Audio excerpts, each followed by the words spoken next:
Ondo. Hasteko mila esker guztioi, etorri zareten guztioi eta mila esker ekaitzi. Ikasturte honetan, halako hitzaldiak antolatu izanagatik, gutxitan dugu eta aukera euskaraz egiten duguna komunikatzeko. Eta besterik gabe, hasiko naiz. Gaurko gaia, ekaitzek esan duen bezala, dohaintzak izango dira, bai?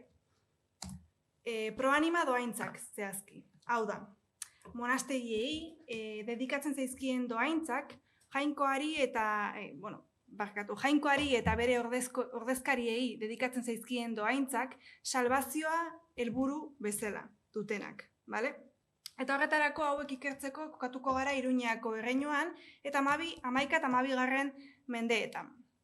Jakin behar duguna da hasiera batean, historiagileek harrituta begiratzen zituztela halako dohaintzak. Izan ere uste zuten, aristokraziak eman egiten zuenean, pobretu egingo zirela progresiboki, bai? Gure gaur egungo logikatik eman eta eman besterik ez badugu egiten, hori gertatuko litzakelako. Claramente. Baina, azkeneko dekadetan, azkeneko hamarkadetan, beste erraminta teoriko, antropologikoak erabiltzen hasi dira, eta beste begirada batzuekin hasi gara ikusten dinamika hau. Izan ere, ulertu behar duguna da, edozein gizarteko praktikak aztertzera goazenean, beraien barne logikak ulertu behar ditugula, hau da, gizarte bakoitzaren barnean eta gizarte bakoitzeko irudikapen sistemaren barnean, logiken barnean ulertu behar ditugula. Eta soilik horrela, ulertuko dugula zeintzu duten. Izan ere, gaur egungo ikuspegitik, gizarte kapitalista bateko ikuspegitik, pobretze bezala ikusiko genukeen dinamika bat, ez da hala izango beste erraminta batzuekin ulertzen badugu.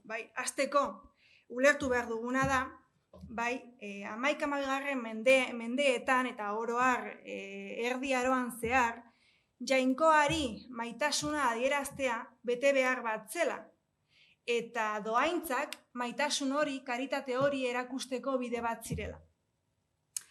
Beraz, fenomeno hauek ulertzeko hasiko garena da historiagileek egin duten bide berbera egiten. Hasiko gara erraminta antropologiko horiek ulertzen saiatzen, dohaintzak bere zentzu orokor eta teorikoago batean ulertzen, eta hortik salto egingo dugu 11-12 mendeetara eta adibide batzuen bitartez ulertzera zein dinamika sortzen ziren testu inguru honetan eta zein garrantzia zuten eta zein esan nahi zuten dohaintzek aristokraziaren artean 11 eta 12 mendeetan Iruñako erreinuan. Orduan, zer da dohaintza bat? Antropologiatik egin dira proposamen ugari, lehen proposamenak iritsi ziren Marcel Maussekin, gero egon dira eztabaida askoz gehiago, baino Maussek oinarri batzuk plazaratu zituen. Hasteko kontutan hartu behar duguna da, zerbait emateak implikazio asko dituela. Ez dela transakzio ekonomiko soil bat, baizik eta implikazio sozial, simboliko, religioso, kultural eta denetarikoak izan ditzakeela. Marcel Maussek bere garaian, mendebaldekoak ez ziren beste gizarte batzuk ikertu zituen, eta nolabait sistematizatu zuen gizarte hauetan zein dohaintzek zein tokiatzen lekua zuten eta zein pausu izaten zituzten. Eta berarentzat, berak ondorioztatu zuen gizarte hauen kohesioaren oinarria eta erreprodukzioaren oinarria dohaintzak zirela. Berak deitzen dio fenomeno honi don kontra don. Zergatik, berarentzat, gizarte hauetan 3 bete behar zauden, ematea, onartzea eta itzultzea. Hasteko, lehen bete beharra ematea zen. Emateak esan nahi zuen aukeratzea objektu bat, edo beste kontu inmaterial bat, beste bati ematea eta eskuzabaltasuna erakustea. Bigarrena, objektu hori onartzea, bigarren individu horrek objektu hori edo dena delakoa onartzea. behin onartze horrekin, nolabait esan daiteke, bai, zorra simboliko bat sortzen zela emailearen eta objektu hori onartzen zuenaren artean. Eta zorra horrengatik itzultzera behartuta ikusten zuela bere burua. Eta behin itzultzean, berriz ere, kate horretan sartuko zen. Bai, orduan, hartu eman kate bat sortuko zen ematearen, onartzearen, itzultzearen eta berriz itzultzearen artean. Eta Mausentzat hor zegoen gizartearen oinarria eta mendebaldeko gizarte hoien kohesioaren oinarria. Bai, hartu eman kate horretan. Orduan, bueno, pixkat urruntzeko gai kontu teoriko egi hauetatik jolas txiki bat egingo dugu besterik gabe kokatzeko, zein guregan begiratzeko zein implikazio dituzten hartu eman hauek orain ere beste testuinguru batean bada ere. Hauek Han eta Peio dira. Bai, demagun kutsira doazela biak, zeo zer hartzera eta zerbeza batzuk eta pintxo batzuk hartuko dituztela. Hanek erabakitzen du oraingo honetan berak ordainduko duela. Eta, bueno, esaten dio, bueno, Peio hau nire kontu urrengoan zuk gonbidatuko nauzu. Pozik, inolako arazorik gabe, gure bizitzan hau biziko dugu milatan, baina implizituki badago ez, bai, sentsazio bat non besteak momenturen batean itzuli egingo dizun. Izan daiteke laguntasunarekin, izan daiteke beste 1000 modutan, baina izan daiteke ere pintxo batzuekin. Orduan, lehenengo egun honetan ez dago inolako arazorik, dena dago normalitatearen barruan. Demagun, bigarren aldiz, pintxo bila doazela, eta demagun berriz ere Hanek gonbidatzen duela Peio. Demagun, bueno, orduan ez da zer pasatzen, bueno, 3. aldiz, demagun, Hanek berriz ere, bai Peiok ez du bere burua inoiz eskaintzen, hanenago flipatzen, bueno, pues ez dakit, zergatik ez nagoen ni gonbidatzen, bueno, pues gonbidatuko denik, ez da zer pasatzen. Eta, bueno, ja, 4., 5. aldian ziurrenik moskeatuko ginateke eta, arraro, ez, Peiok nolatan ez nau inoiz gonbidatzen, nik ez dut arazorik, baino, arraro egingo litzaiguke minimo, ez dakit haserre bat ekarriko lukeen, edo bintzat susmagarria izango litzateke guretzat ziurrenik. Baina demagun ez direla Han eta Peio. Demagun Peio ez dela Haneren laguna eta demagun Peio bere semea dela. Beste egoera batean egongo ginateke. Pentsatzen badugu bai, Hanek atxaldero bere semeari meriendara ematen diola, egunez egun, agian ez genuke arazorik ikusiko, ziurrenik ez genuke arazorik ikusiko, bai, Peiok duen zorra ezberdina delako eta Hanerengandik daukagun espektatiba, ziurrenik ama izan da ezberdina delako. Honek nora eramaten gaitu? Bada ulertzera, bai, hartu eman hauek, doaintza hauek, dinamika ezberdinak sortzen dituztela testuinguruaren kodigo kulturalen arabera. Ez da gauza bera, Hanek egunero Peio gonbidatzea, eta Peiok inoiz ez Hane gonbidatzea, ala Hanek egunero bere seme Peiori merienda eramatea. Orduan, bai, honek eramaten gaitu pentsatzera bai interesgarria dela hartu eman hauen dinamikak ulertzea gizarte ezberdinetan, historian zehar, estratu sozial ezberdinetan, testuinguru txiki guztietan, eta horrek benetan gizarteen kodigo ez asko esango digula. Eta hori da gaur egiten saiatuko garena bai, zein dinamika sortzen ziren, zein zentzurekin 11-12 mendeetan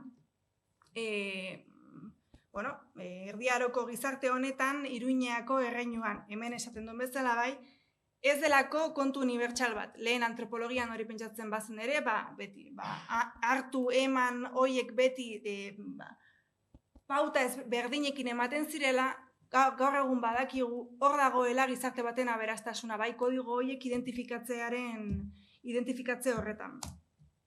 Eta Erdi Aroan zer? Zer gertatzen da Erdi Aroan? Badazteko Erdi Aroan ulertu behar duguna da, lehen esan dudan bezala, ez dut edozein doaintzetaz hitz egingo, bai, doaintza mota ezberdinak egon daitezke Erdi Aroan, baino niri interesgarriena eta benetan bereizgarriena egiten zaidana gizarte honetan da, jainkoari eta bere ordezkoei egiten zaizkienak, bai. Hasteko hauek ulertzeko, kokatu behar testuinguru batean non jainkoari maitasuna eta karitatea erakustea bete behar bat den. Beraz, ez dago aukerarik ez emateko. Bale? Hasteko ez gara harritu behar, emate horretaz, hortik hasi behar gara.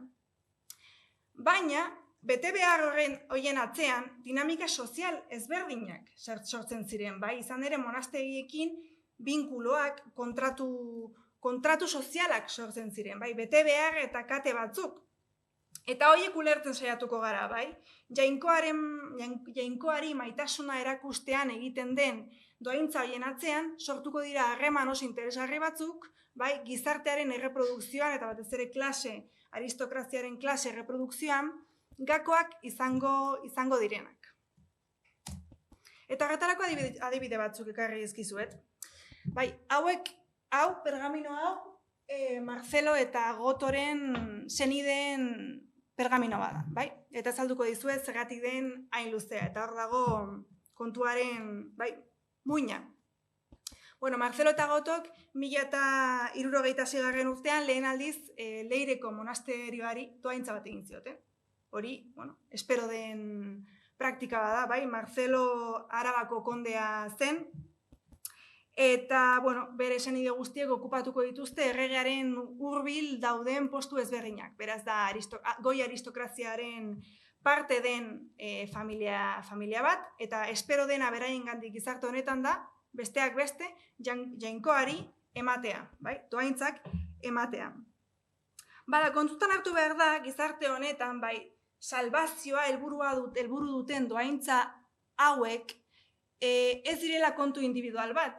Hau da, ni norbera individu bakoitza behartuta dagoela bai familia osoaren memoria eta salbazioa bermatzera. Eta horrek dohaintza kateak ekarriko dizkigu belaunaldietan zehar. Horregatik lehen historiagileak harrituta begiratzen zituzten belaunaldi egiten ziren dohaintzak. Honek zer esan nahi du? Marcelo eta Gotok 1066an dohaintza bat egin baldin bazuten, handik urte gutxitara, beren seme alabek, bai, hemen daukazue zuaitza baino, bere seme alabak aurkituko ditugula Leireko monastegiari ematen. Eta behin beraien seme alabek dohaintzak ematean, beraien bilobek eta ilobek ere dohaintzak emango dituztela, bai. Eta dohaintza guzti horiek emango dira beraien ahaiden memoriaren izenean, bai, beraien salbazioa helburu eta beraien ahaide guztien helburu. Eta horrek sortzen ditu, bueno, kriston dohaintza kateak, eta batzuetan materialki ikus daiteke ze forma hartzen duten dohaintza kate hauek, eta hemen ikusten duzuena da pankarta bat deitzen dena, pankarta bat deitzen zaio, bai, akta edo dokumentu bat baino gehiago biltzen dituen pergamino bati, Erdi Aroan. Eta hemen ikusten duzuena da, ba, dokumentu bat, beste bat, Josita, hemen, bai, monje Jositako pergaminoak, beste dokumentu bat, beste bat, eta hauek dira, bai, Marcelo eta Gotoren ahaide guztiek egin zituzten dohaintzak, bai, hamarkadetan zehar, eta oso polita da, ze oso bisuala da, bai, nola benetan aristokrazia hauek eman egiten zuten. Baina galdera da, eman hauetan ea zehozer jasotzen zuten, bai, salbazioaz gain, bai, onura espiritualak lortzen zituztela, bueno, pues beraientzako, bai, argi zegoen salbazioa helburu, bueno, zentral bat zela, baino lortzen zituzten ere onura materialak. Zer esan nahi du honek? Bada, familia hauek, belaunaldietan zehar, noizean behin ere, monastegiaren gandik, jasoko zituztela lurrak. Bai, kontratu berezien bidez, baina jasoko zituztela lurrak. Baunazteko, badugu, bueno, onura material bat. Beste batzuetan, prestamoak, gerrara joatean, peregrinaziora joatean, familia hauek monasterioi eskatuko zieten, bueno, dirua, junalizateko beraien bidai espiritual edo gerretara. Baina niri benetan polita iruditzen zaidana da nola dohaintza hauen bitartez familia guzti hauek sartuko diren, familia guzti hauen zikloak sartuko diren monasterioetan edo alderantziz agian ikusiko dugu bai, monasterio hauek nola sartzen diren familien ziklo hauetan. Zergatik? Behin familia hauek, binkulo hauek sortzen dituztela monasterioekin, ikusiko dugu nola umezurtzak diren ilobak monasterioei emango dizkieten ezitzeko, ikasteko, monje izateko, nola behin zartzaroan edo gaixo daudenean, bai, monasteriotara erretiratuko diren, bai, bizitzan zehar demagun 2-3 dohaintza egin ondoren, horrek bermatuko die leku bat monasterioan erretiratzeko kasu batzuetan monje bezala, beste batzuetan laiko bezala monasterietan bertan. Bai, zahartzaroan, alarguntzean, emakume askok behin beraien senarra hilda dagoela eta semalabak heldu direnean, askotan ikusiko ditugu monasterioetan erretiratzen. Gaixotzean edo eta baita familiek baztertzean, badaude, batzuetan familien barnean dauden tirabirak direla eta pobre gelditzen diren familiakideak eta bide hori aukeratzen dutenak. Hauan interesgarria da izan ere gizarte bat ikusiko dugun ondoaintzen bitartez, bai, monastegiak eta familia aristokraten zikloak erabat nahaztuta aurkituko ditugun eta nola klase erreprodukzioa ahalbidetzen den binkulu hauen bitartez.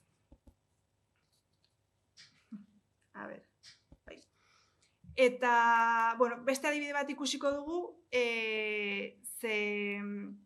orain arte hitz egin dugu ematen zituzten gauzei buruz, lurrak ematen zituzten normalean, monasteria txikiak, monasteri familiarrak batzuetan, baina orain nire galdera da, ea dena eman zitekeen, ea bazegoen inoiz ematen ezen objekturik, eta ze zentzu zuen horrek, bai?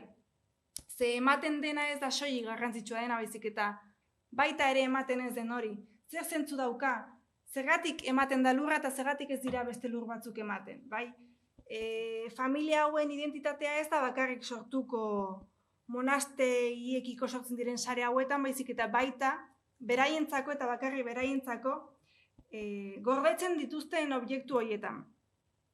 Eta, adibide batekin garbi ulertuko duzu zertaz ari naizen, ze gainera ez dago hain urrun, gure imaginariotik kasu batzuetan, bai, beti daude, familietan gordetzen diren argazkiak, objektuak, harribitxiak, bai, belaunaldi pasatzen direnak, eta beti ere gordetzen saiatzen direnak familiengan.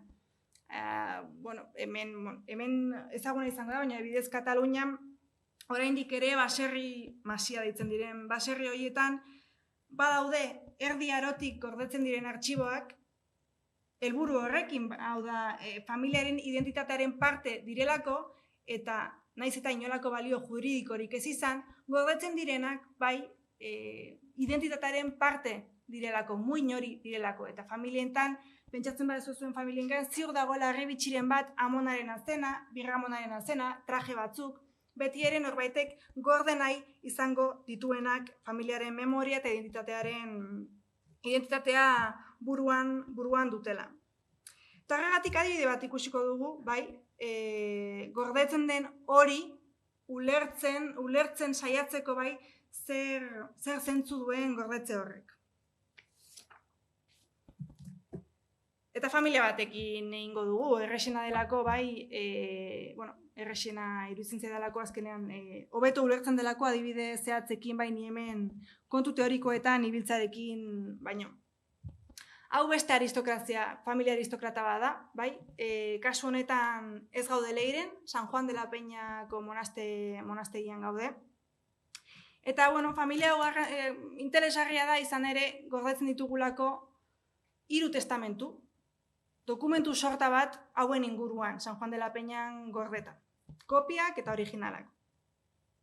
Baina interesgarria da izan ere testamentu batean ikus dezakeguna da hori da. Hau da, zer ematen den eta zer gordetzen den. Hau da, zerrendatzen duten lur objektuen artean, zer erabakitzen duten San Juan de la Peñari ematea eta zer beraien emazte, semeen artean banatzea. Eta, testu inguruan jarriko zaituztet ikusteko kasu hau. Oriol Iñiguez da pertsonai nagusia, bai. Oriol Iñiguez honek gerrara joan behar du, Zaragozara, eta horregatik testamentua egitea erabakitzen du. Hau, egoera klasikoa da, bai. Gerrara joan aurretik, testamentua egitea, bai, dauden lur guztiak bazpare banatzeko, eta, bueno, hilko balitz dena antolatuta egon zedin, ezta? Orduan, 1959 urtean, banaketa egiten du, idazten du, doaintza batzuk ematen dizkio San Juan de la Peñari, lur batzuk bere emazteari eta beste batzuk bere semeen artean banatuko ditu, bai? Orduan, gerrara joango da, baina itzultzen denean, itzuliko da, gerrako altxor guztiarekin. Eta kasu honek duen polita da, beste testamentu bat idazten duela, bai? Hemen daude bi pergaminoak. Eta polita dena da, bigarren testamentu honetan ikusten direla eta zerrendatzen dituela objektu altxor guzti horiek, bai? Kartzen dituen zetak, oialak, larruak, espatak, eta, bueno, espero ditugun objektuak.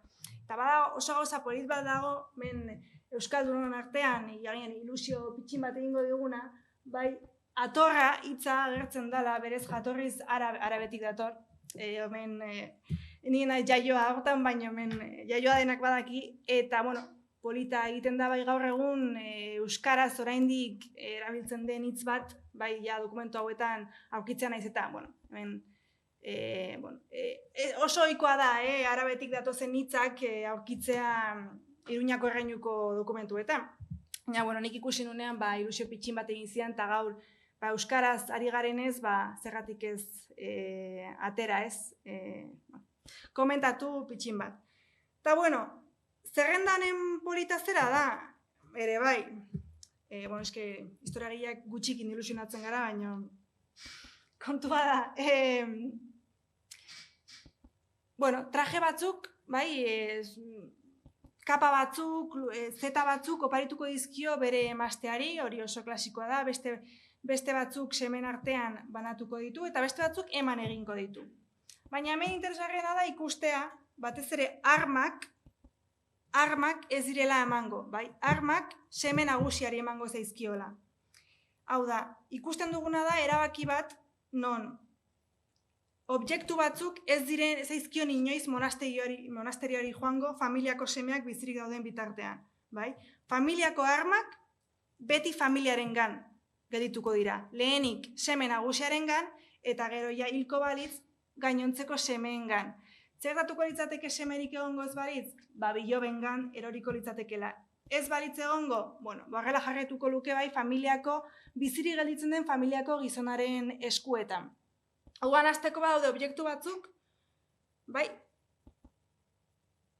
familia identitateari edo familiaren gerra bete behar horiei lotuta daudenez, familiarengan gelditzen direnak eta inoiz ez monasterioi ematen zaizkienak. Baina ez da bakarra, ez dira objektu bakarrak.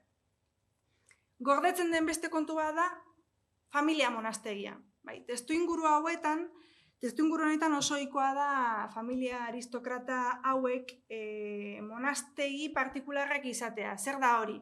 Bueno, beraiek eraiki duten edo beraiena den monastegi txiki bat, ez beti hain txikia, baina monastegi bat familiaren salbazio eta memoriari dedikatuta, eta normalean hango arduradunak beti dira familiako kideak, eta belaunaldi familiako kideak egoten dira monastegi txiki hauen gobernuan.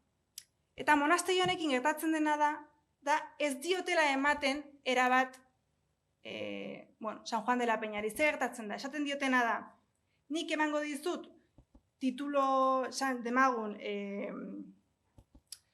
titulartasun nagusia, baino erabilera geldituko da ni bizi naizen bitartean nire esku. Hau da, errezoak eta guzti horren gaineko kontrola familiaren esku geldituko da. Eta ni hiltzen naizenean nire semearen esku, eta nire semea hiltzen denean bere semearen esku. Orduan lortzen dute nolabait bermatzen monastegi familiar honen gaineko kontrola, belaunaldi, helburu batengatik, bai? Berriz ere gaude gordetzen saiatzen ari diren objektu batean, kasu hontan garrantzia handia da, bai, ari gara hitz egiten, bai, norberaren, familiaren, salbazioaren eta memoriaren kontrolari buruz. Eta berriz ere gaude objektu berezi batzuen aurrean. Bai, eta gainera oso ondo irudikatzen du, bai, espatak eta bai, monastegi txiki honen gaineko kontrolak garaiontako aristokraziaren bi besoak, bai? Bata da, espero dena aristokrazia baten, garaiko aristokrazia baten gandetik, garaiko aristokrazia baten gandik espero da, bai, erlijiotsua izatea, salbazioaren gainean doaintzak egitea, zaintzea alde erlijioso guzti hori, eta bestea, gerra eredutako bete beharrak. Orduan ikusten dugu nola, doaintzen bitartez alde batetik sortzen dituzten sareak monastegikin, eta bestetik, bai, gordetzen dituzten beste objektu mota batzuk, beraien bete beharrak, identitatea eta bermatzeko denboran zehar. Eta besterik gabe, agian azkarre hori nahi seditzen dut ala izan bada, baina bueno. Besterik gabe nik argi, hemen zuekin komentatu nahi nuena zen, doaintzak testu inguru honetan zentzu zeukaten, zentzu nagusia da, bai, testu inguru honetan jainkoari maitasuna eta karitatea erakutsi behar zaiola, eta beraz beti eman behar zaiola, eta emate horretan zein dinamika sortzen diren. Alde batetik sortzen dira monastegiekin sareak, hartu eman sareak, batzuetan onura materialekin, beste batzuetan bai familia zikloan erabat sartuta, bai horra erretiratuko dira zahartzaroan, gaixotzean, hor utziko dituzte, bilobak, haurtzaroan familiako kide batzuk, eta hartu eman horretan ere markatuko dute zein diren, eta zeintzuk diren aristokrazia bezala dituzten bete beharrak. Zein diren ezpatak gordez eta zein diren monastegi familiar hori gordez. Eta besterik gabe, jolas honetan garaiko aristokrazia erreproduzitzen da. Eta, ideia nagusi horiekin amaitu nahi nuen. Eta besterik gabe.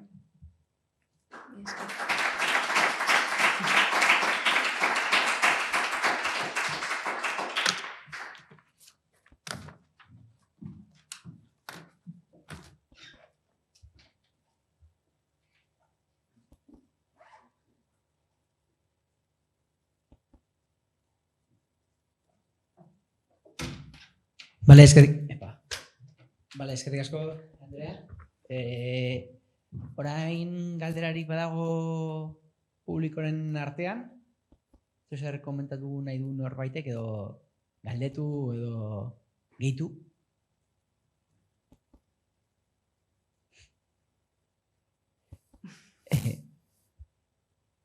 Bitarten norbait animatzen den bitarten ni galdetuko dut zer. Sin más txikeri bat besterik ez da. Zore zen, kuriositatea daukadalako. Zeo zer gehiago, ohikoena da orduan ezpatak eta monasterioak, hori armak eta monasterioak ez pasatzearen kontua, ez doaintzan ez ematearen kontua, baina horretaz gain badago beste zeo zer, agian askotan errepikatzen ez dena, badago beste zeo zer gorde ohi dutena haientzat. Hombre, normalean ematen dena dira lurrak eta elizak. Osea, bienes inmuebles gutxitan ematen dira. Horiek normalean zirkulatzen dute familiaren artean. Hor egoten da, hor markatzen da diferentzia handia.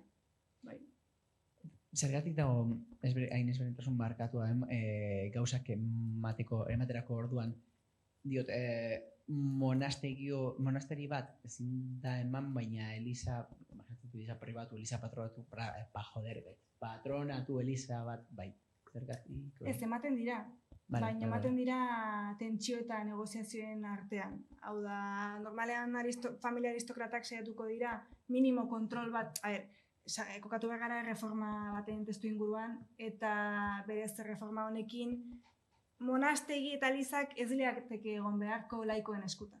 Hori da arau nagusia, beste kontu bada, nola negoziatzen den hori eta zein prozesukin ematen den. Orduan, 11. mendetan ikusiko dugu nola pixkanaka monastegi handienak hasiko diren kontrola balortzen, monastegi horiek bueltan edo kontrola, bentsat bertako presbiteroa zein den erabakitzeko, eta baino familia aristokratak beti mantenduko dira negoziaketa horietan. Orduan, holako daintzak aurkitzen ditugu batzutan, baina gero ikusten dugu handik 20 urtetara berriro familiak badaukala, gero berriro ematen diot, eta egon dago jolas eta burruka bat berdiaroraino irauten duena, zorendik berdiaroan badaude, ez, monastegi familiarrak. Orduan, saiatzen dira ez ematen, baina behartuta daude ematera, orduan ematen diote, handik 10 urtetara errekuperatzen dute, jolas batean, negoziazio jolas batean ibiltzen dira, normalean. Orduan, azkenean, zuri zenbura hori hartu eta aman horietan uste baino dinamiko hauak direla, esan nuke, ez da? Bai. Ematen dena askotan ez da benetan ematen, edo ez da galtzen ematen den horren gaineko kontrola. Vale. No, komplexua da. Normalean ematen den horren gainean mantentzen dute familiek nolabaiteko kontrol bat. Saiatzen dira. Ez da gauza bera goi aristokrazia ala elite lokal bat. Hor ere klasea, baldintza asko jokatzen dute. Eskerrik asko. Galdera. Bai, Jesus.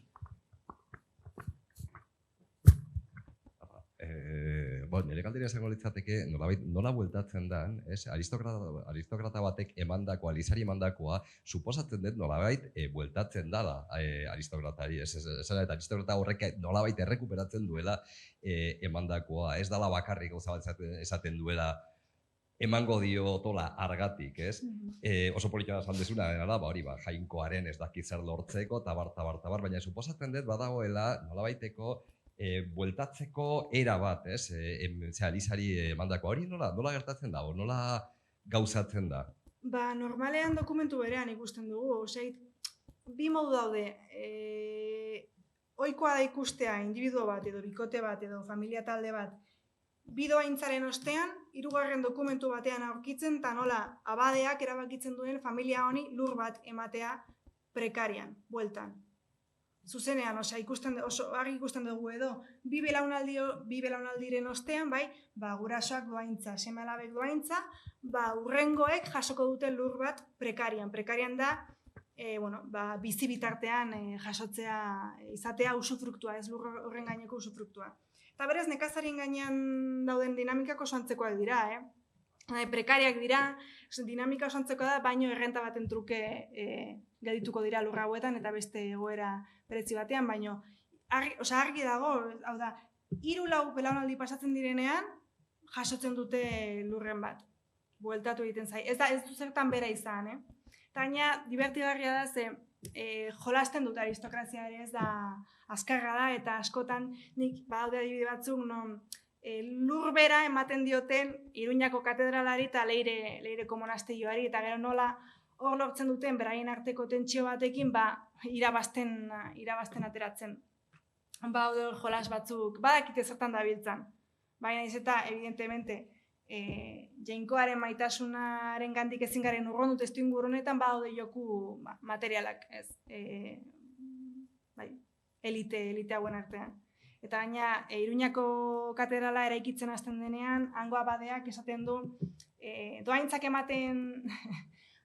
ematen dituen hoientzat errezoak egongo direla. Eta todos aristokrazia guztia dohaintzak ematea Iruñako katedralari. Eta monastegi beraien artean ere, nork duen prestigio gehiena, erregeekin loturak, erlikiak, jolas horretan faktore asko sartzen dira.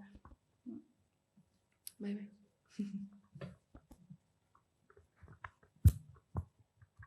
Bai, beste norbaitek, galderaren bat, dauka?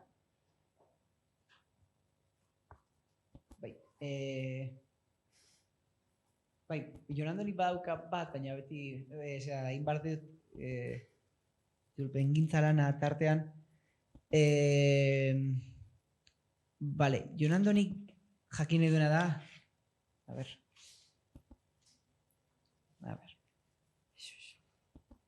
Ea posiblea den, esartzea edo bintzat aurkitzea, familia loturak, zer zen dizu honekin? Bale. Lotura pertsonalak edo familia loturak Entre los... Vale, ea aurkitu alduzun noizbait. Familia loturak edo lotura pertsonalak doaintzak ematen dituzten familien artean, eta gero, nola esan, Liz Gizonen edo Elisa Anderen artean. Osea, hor ibiltzen dianak monasterioetan, eta hola, hori zango izateke lehenengo galdera. Apenas dago diferentzia batzutan monastegiko kideen eta familien artean. Normalean, oso ohikoa da ikustea familiakide den monje horri doaintza ematen. Eta, kate bat sortzen da hori, hartu eman kate bada, eta orduan ez da existitzen askotan familia eta monastegien arteko ezberdintasuna, izan ere, familiakide asko monastegian sartuta daudelako. Eta orduan hor ere joko bat sortzen da, bai. Normalan, osaba bat dago Leireko monastegian, doaintza Leireko monastegiari eman, iloba urrengo beranaldian monastegi berberan sartuko da, eta horrela beranaldi. Bai, ez dakit hori zen galdera, ala... Eta hori zen lehenengo, bigarrena zen dago hori lotuta barkatu. Batzan kostatzen zait. Alako loturak ematen direnean, agien ezin eskoa dago, nire antzutea. Baina zer dator lehenago dago, aurretiko lotura bat hau da, osaba bat dagoela horta orduan horregatik doaintzak doaz monasteri konkretu hortara, edo lehenengo badago prozesu bat non monasteri konkretu bat iri ematen dioten doaintza bat, eta gero ja hor familia kideak sartzen dira. Biak. Bi prozesuak ematen dira, batzuetan, eta guk ere daukagu argazkia daukagu momentuan, orduan, batzuetan ikusten da, ja, osaba bat hor dagoela, eta orduan iloba sartzen dela, beste kasu batzuetan, iloba umezurtz gelditu da, eta iloba umezurtza monastigioari ematen diote, eta ez dago lehenagoko loturarik. Bi errealitateak ikusten ditu, ez dago beti osaba bat barnean, baina oso tipikoa da hori osaba iloba ziklo hori aurkitzea beranaldi batzuetan. Eta askotan ere monastegi familiarrarekin, hau da, monastegi familiarra osaba batek du, hurrengo belaunaldian iloba batek izango du, eta hurrengoan beste iloba batek, eta horrela... Askotan bai historiagileok saiatzen gara klase eklesiastikoa eta aristokrate laikoa ezberdintzen, eta benetan gero praktikan aurkitzen duguna da, bai, elkarrekin nahastuta dagoen klase elite bat, besterik gabe. Bere bigarren galdera da, noizbait aurkitu izan duzun, doaintzan eman den lurren bat, gero, familia hori bueltatzen zaiola, baina feudo moduan. Bai, hori da, bai, zerbitzuaren trukean, bai, noski, bai. Bai. Bai. Azkenean hori da sortzen den binkuloa. Ez dago, kontua, eske 11. mendeetan eredua ez da klasikoa, ez dugu aurkituko igual 13. mendean aurkituko ditugun formulaen klasikoak feudoengandik espero duguna, baina sortzen diren binkuloak hori dira, osea, deitzen duguna familiaritas edo amikitia sareak sare basaiatikoak dira. Osea, aristokrazia mobilizatu dezakete, favoreak eskatzen, babesteko egoera batzuetan, besteetan, bere sare basaiatikoak dira. Horrela ulertu behar dira, beste irudikapen batekin eta kontu erlijiosoa barne dagoela, baina hori da feudalismoaren besoetako bat. Nik uste. Eskerrik asko. Ez dago galdera gehiagorik, zulik geratzen da eskertzea, eskerrik asko, Andrea, zure taldeagatik, eta hurrengoan elkartuko gara.